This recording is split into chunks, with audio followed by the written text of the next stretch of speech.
তাহলে আজকে আমরা আমাদের 11 নম্বর যে অধ্যায়টি আছে সিলেবাসে তার একটা পার্ট আমরা আগের দিন আলোচনা করেছিলাম। আজকে সেকেন্ড পার্টটা আলোচনা করব। 11 নম্বর অধ্যায়টি হচ্ছে ত্রিভুজের পরিবৃত্ত ও অন্তর্বৃত্ত অঙ্কন। তা আগের ক্লাসে পরিবৃত্ত অঙ্কনটি আমাদের দেখা হয়ে গেছে। আশা করি এর মধ্যে তোমরা বাড়িতেও প্র্যাকটিস করেছো কিছুটা। সুতরাং আজকে সেকেন্ড পার্ট ওই চ্যাপ্টারের অর্থাৎ অন্তর্বৃত্ত নিয়ে আমরা আলোচনা করব। অন্তর্বৃত্ত জিনিসটি কি? পরিবৃত্ত হচ্ছে ত্রিভুজের বাইরে দিয়ে বৃত্তটা আঁকা হয় এবং সেটা ত্রিভুজের তিনটে শীর্ষবিন্দু দিয়ে যায়। আর অন্তর্বৃত্ত মানেই বুঝতে পারছো, অন্তর্বৃত্ত, অন্ত মানে ভিতরে, অর্থাৎ এটা ত্রিভুজের ভিতর দিয়ে যায় বৃত্তটা। এবং কিভাবে যায় না, ত্রিভুজের তিনটি বাহুকে টাচ করে যায়, অর্থাৎ স্পর্শ করে যায়। স্পর্শ করা মানে কি না, একটা বৃত্ত বা একটা বক্ররেখা একটা সরলরেখাকে স্পর্শ করছে মানে ঠিক একটা বিন্দুতেই তারা পরস্পরকে স্পর্শ করে বা মিলিত হয় পরস্পরের সাথে। ছেদ করা মানে, একটা সরলরেখাকে ছেদ করা মানে হচ্ছে ওটাকে ক্রস করে এক প্রান্ত থেকে আরেক প্রান্তে চলে যাবে, বা কোনো ক্ষেত্রে হয়তো একটা বক্ররেখা টানলে সেটা একটা সরলরেখাকে দুটো বিন্দুতে ছেদ করলো। কিন্তু স্পর্শ মানে একটা বিন্দু দিয়েই হবে, ঠিক আছে?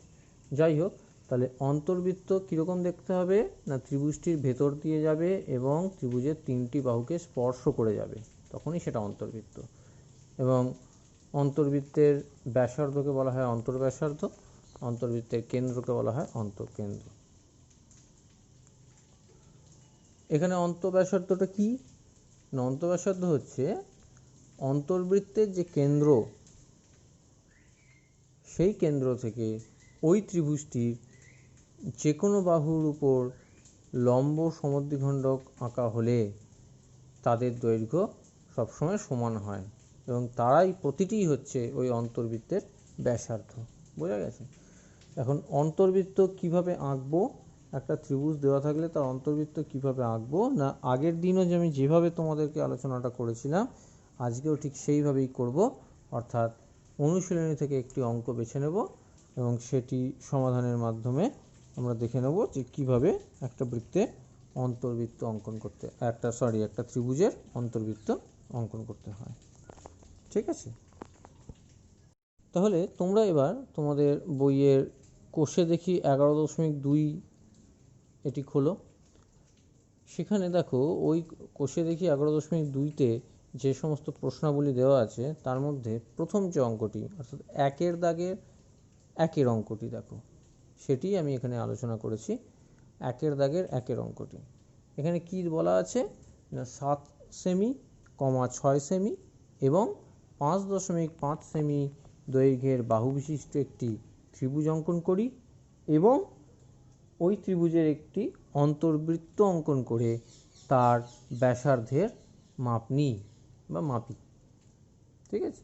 তার মানে আমাকে তিনটি বাহুর দৈর্ঘ্য দিয়ে দিয়েছে, সেইটা ব্যবহার করে একটা ত্রিভুজ অঙ্কন করতে হবে, তারপর সেই ত্রিভুজের অন্তর্বৃত্ত আঁকতে হবে এবং পরিশেষে ওই অন্তর্বৃত্তের ব্যাসার্ধের মাপটা স্কেল দিয়ে মেপে নিতে হবে। এই হচ্ছে আমাদের কাজ।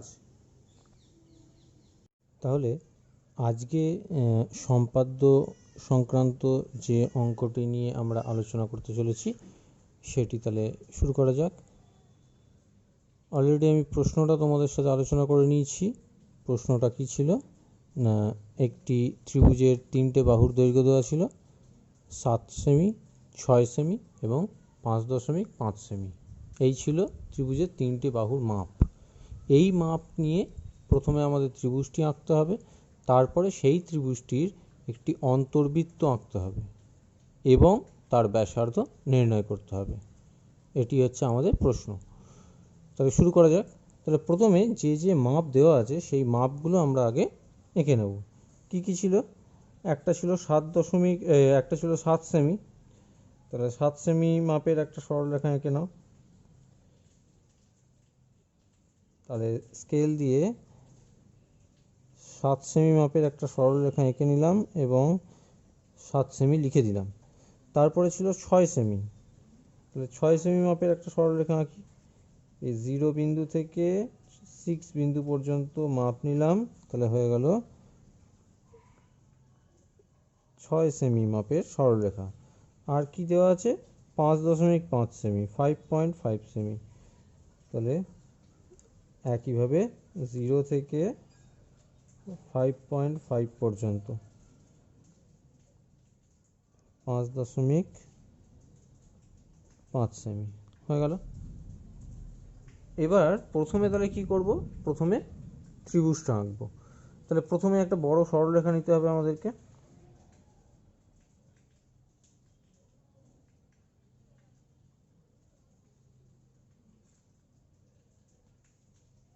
ধরো সেটাকে AX নাম দিলাম, তোমরা অন্য যে কোনো কিছু নাম দিতে পারো।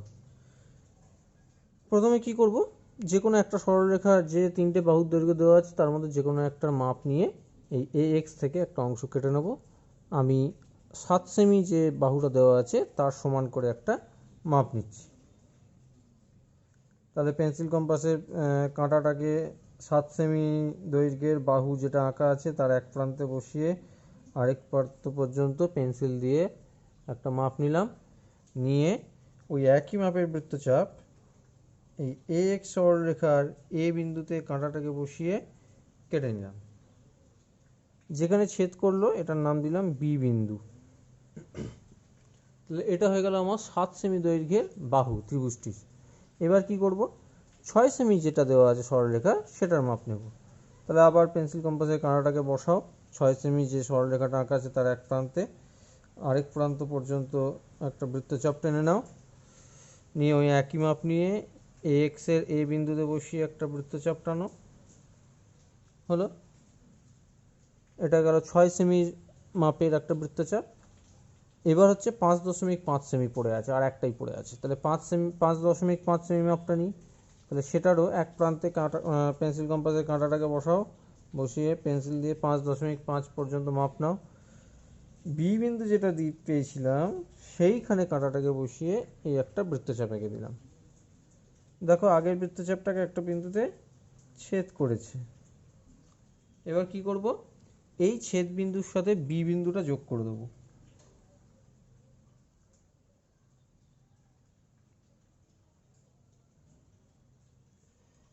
আর কি করব? ওই ছেদ বিন্দুর সাথে এই বিন্দুটাও যোগ করে দেবো।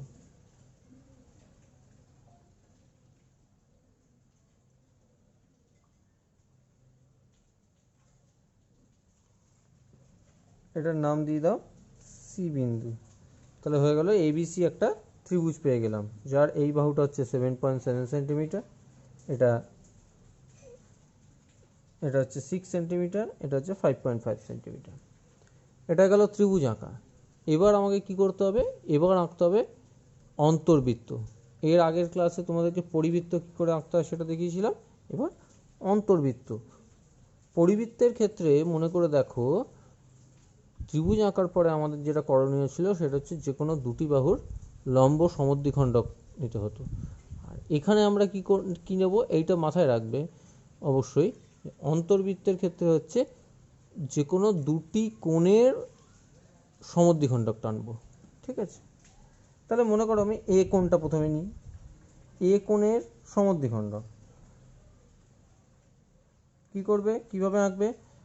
যে এ বিন্দুতে পেন্সিল কম্পাসের কাঁটাটাকে বসিয়ে যে কোনো মাপের একটা বৃত্তচাপ নাও। দেখো সেটা এ কোণের যে দুটো বাহু, একটা কোণের দুটো বাহু হয় জানো, দুটো বাহুকে দু জায়গায় ছেদ করেছে, সেই ছেদ বিন্দুগুলোকে আমি চিহ্নিত করে নিলাম।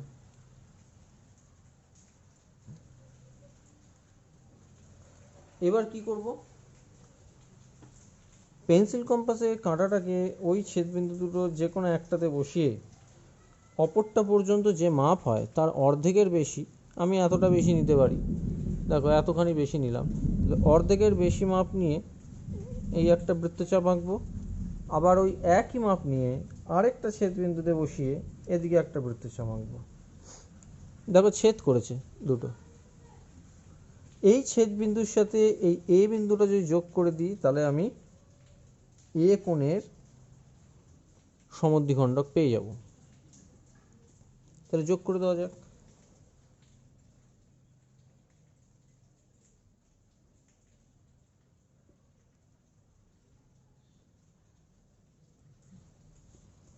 হলো।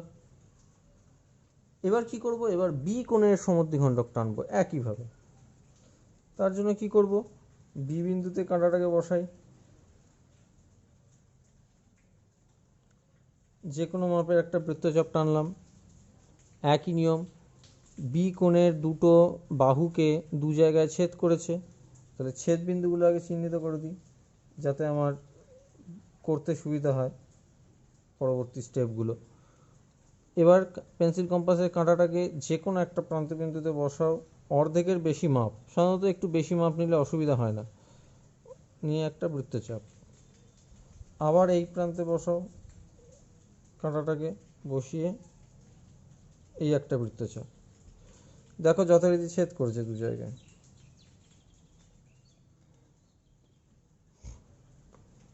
বি বিন্দু আর এই ছেদ বিন্দু যোগ করে দেবো।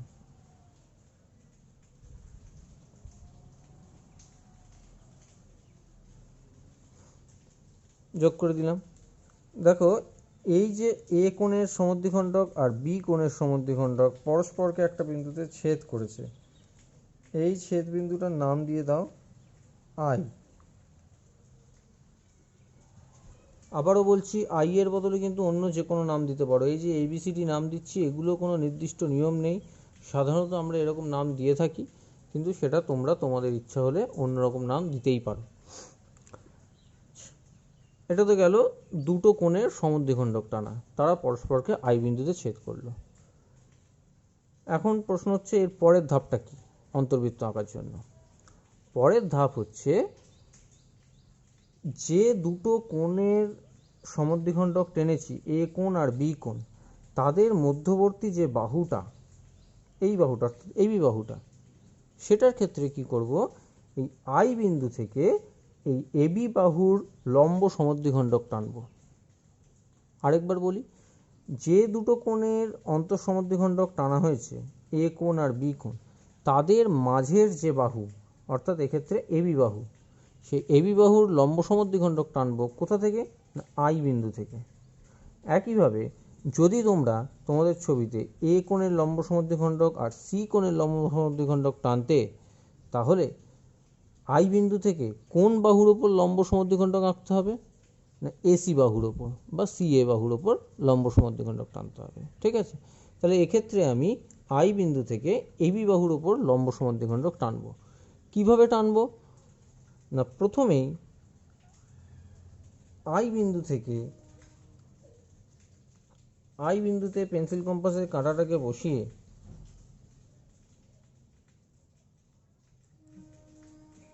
একটা বৃত্তচাপ টেনে নিলাম, যেটা এবি বাহুকে দুটো জায়গায় ছেদ করেছে। তোমরা চাইলে বৃত্তচাপটা কমপ্লিট টেনে দিতে পারো পুরোটা এইভাবে, বা এরকম দুটো পার্টে টানতে পারো যাতে এবি বাহুকে দু জায়গায় ছেদ করে।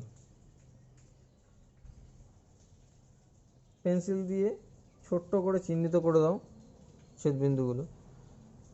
এবার কি করতে হবে, এবার এই যে দুটো জায়গায় ছেদ করলো, আবার পেন্সিল কম্পাসটা নাও, যে কোনো একটা বাঁ দিকের ছেদবিন্দুতে বসাও কাঁটাটাকে, দিয়ে এই যে ডান দিকের ছেদবিন্দু, সেই পর্যন্ত যতটা মাপ হয় তার অর্ধেকের বেশি, আন্দাজে অর্ধেকের বেশি মাপ নিয়ে নিচের দিকে একটা বৃত্তচাপ আঁকো। মাপটা চেঞ্জ করবে না, একই মাপ নিয়ে কাঁটাটাকে এবার ডান দিকের ছেদবিন্দুতে বসিয়ে নিচের দিকে একটা বৃত্তচাপ আঁকো। দেখো ছেদ করেছে, ছেদ বিন্দুটাকে চিহ্নিত করো পেন্সিল দিয়ে। আই বিন্দুর সাথে এই ছেদ বিন্দুটা মেলাও, মিলিয়ে পুরোটা বাড়িয়ে দিতে পারো বা এবি বাহু পর্যন্ত টেনে দিতে পারো। তাহলে এটাই হয়ে গেল আমার লম্ব সমদ্বিখণ্ডক, এবি বাহুর লম্ব সমদ্বিখণ্ডক। এবার কি করব, এই আই বিন্দুতে পেন্সিল কম্পাসের কাঁটাটাকে বসিয়ে যেখানে ছেদ করেছে সেই ছেদবিন্দু পর্যন্ত মাপ নিয়ে আমি একটা বৃত্ত আঁকব।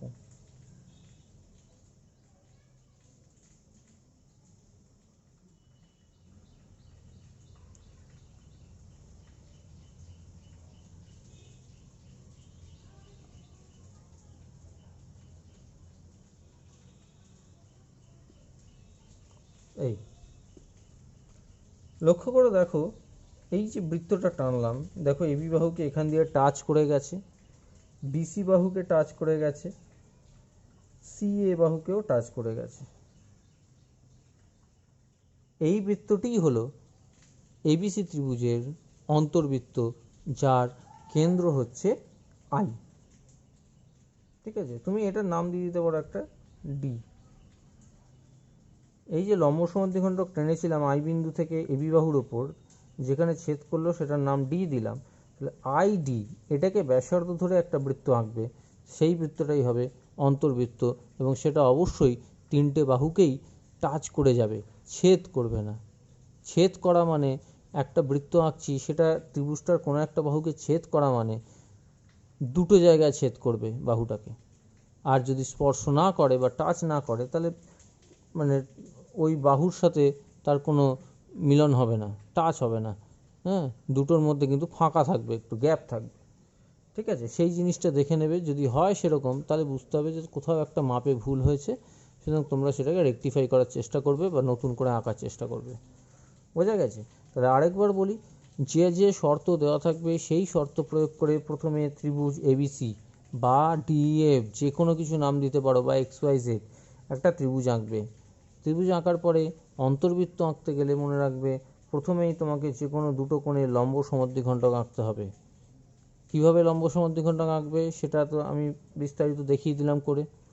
দুটো কোণের লম্ব সমদ্বিখণ্ডক টানবে, তারা পরস্পরকে যে বিন্দুতে ছেদ করবে সেটাকে আই বা অন্য যে কোনো লেটার দিয়ে নামকরণ করলে, করে এবার কি করবে, ওই যে দুটো কোণের লম্ব সমদ্বিখণ্ডক টেনেছো তাদের মধ্যবর্তী বাহুটির একটি, যে দুটি কোণের সমদ্বিখণ্ডক টেনেছো তাদের মধ্যবর্তী বাহু, যেমন এক্ষেত্রে এবি বাহু, এর লম্ব সমদ্বিখণ্ডক আঁকবে। কোথা থেকে?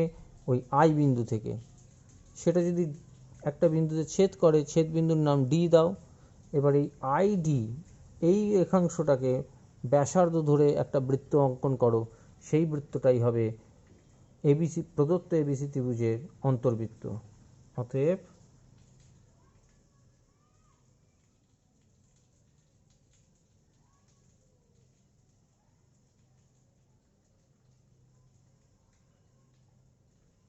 আই কেন্দ্রীয় এবং আই ডি ব্যাসার্ধ বিশিষ্ট বৃত্তটি হল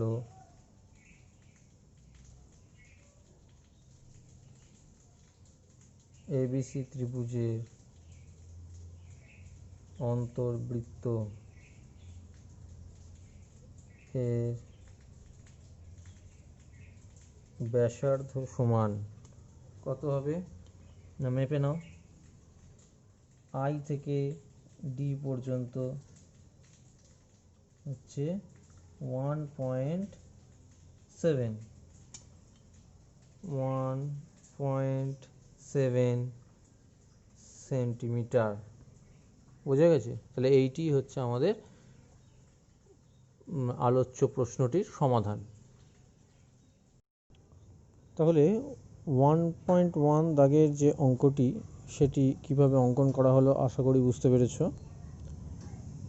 একইভাবে তোমাদের এই কোষে দেখি 11.2-এর যে কটি অঙ্ক দেওয়া আছে করতে, সেগুলি সবই মোটামুটি একই রকম, শুধুমাত্র ত্রিভুজ আঁকার ক্ষেত্রে এক একটিতে এক এক রকম ডেটা দেওয়া আছে। তো সেই মতো বুঝে বুঝে তোমরা ত্রিভুজগুলি আঁকবে এবং তারপরে যথারীতি অন্তর্বৃত্ত একই পদ্ধতিতে এঁকে নেবে। এইভাবে তোমরা অনুশীলনীর কিছু কিছু অঙ্ক অভ্যাস করতে পারো, সেক্ষেত্রে তোমাদের এই সম্পাদ্য আঁকার পদ্ধতিটি মাথায় রাখতে সুবিধা হবে। সুতরাং অনুশীলনীর প্রতিটি অঙ্ক আলাদা আলাদা করে আমি আর আলোচনা করলাম না, যেহেতু একই রকমের অঙ্কই দেওয়া আছে অনুশীলনীতে। সেগুলি তোমরা আশা করব বাড়িতে অভ্যাস করবে, যাতে করে পরিবৃত্ত এবং অন্তর্বৃত্ত আঁকা ক্ষেত্রে কোনো রকম সমস্যা না হয়। ঠিক আছে, তাহলে এই অধ্যায়টি এখানেই শেষ করছি।